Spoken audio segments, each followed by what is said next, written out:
Assalamualaikum warahmatullahi wabarakatuh. Anak-anak, materi pembelajaran kita hari ini adalah tentang algoritma. Selamat datang kembali di kelas informatika. Sudah siapkah kalian belajar hari ini? Jangan lupa untuk mencatat poin penting dari apa yang akan Ibu sampaikan. Mari kita simak video selengkapnya. Asal kata algoritma berasal dari seorang ilmuwan bernama Abu Ja'far Muhammad bin Musa al-Khwarizmi. Beliau adalah seorang ilmuwan Islam yang berasal dari Persia. Kata al-Khwarizmi dibaca orang barat menjadi algoritm, yang kemudian lambat laun menjadi algoritm, dan diserap ke dalam bahasa Indonesia menjadi algoritma. Logika sendiri berasal dari bahasa Yunani yaitu logos yang berarti ilmu. Logika dapat diartikan ilmu yang mengajarkan cara berpikir untuk melakukan kegiatan dengan tujuan tertentu.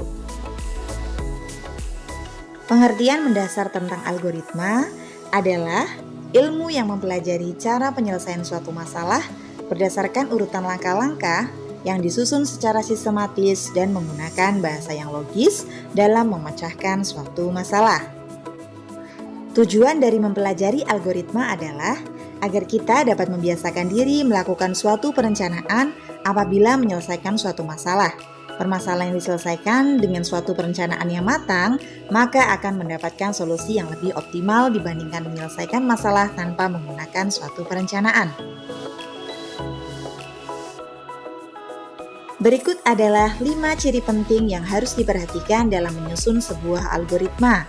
Yang pertama, algoritma mempunyai awal dan akhir.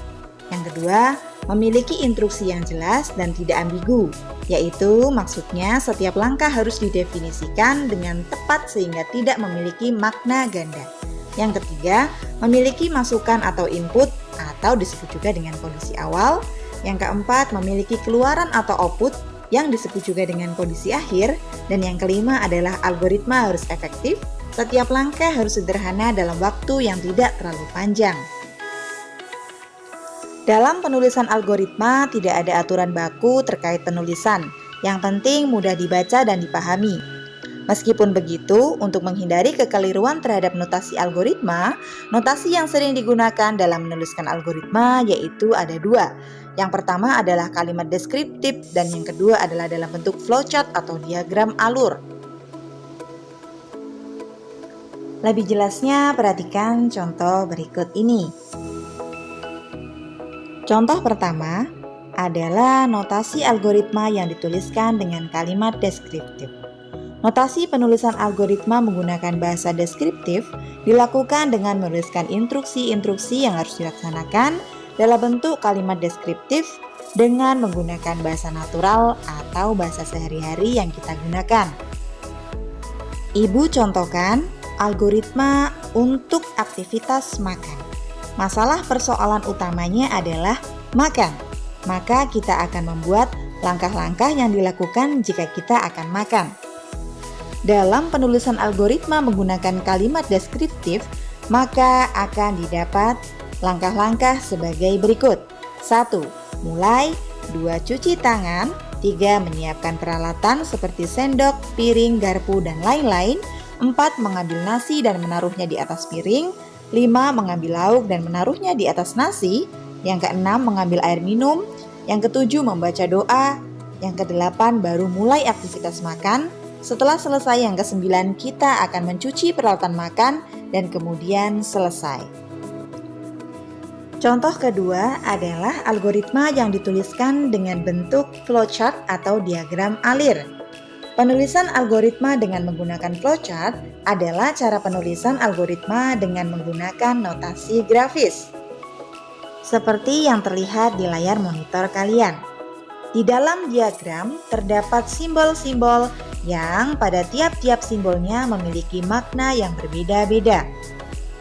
Masalah utamanya masih sama yaitu makan, namun hanya penulisannya saja yang dibedakan.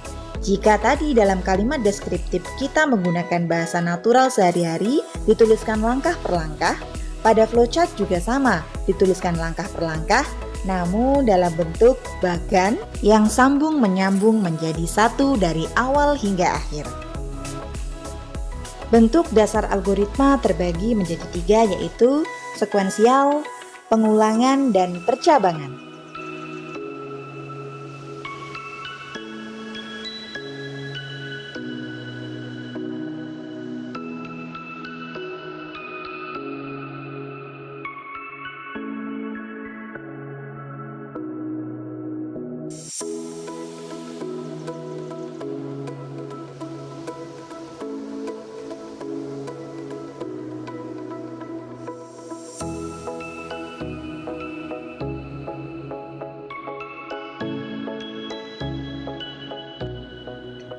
Demikian pembelajaran kita hari ini. Sampai jumpa pada pertemuan berikutnya.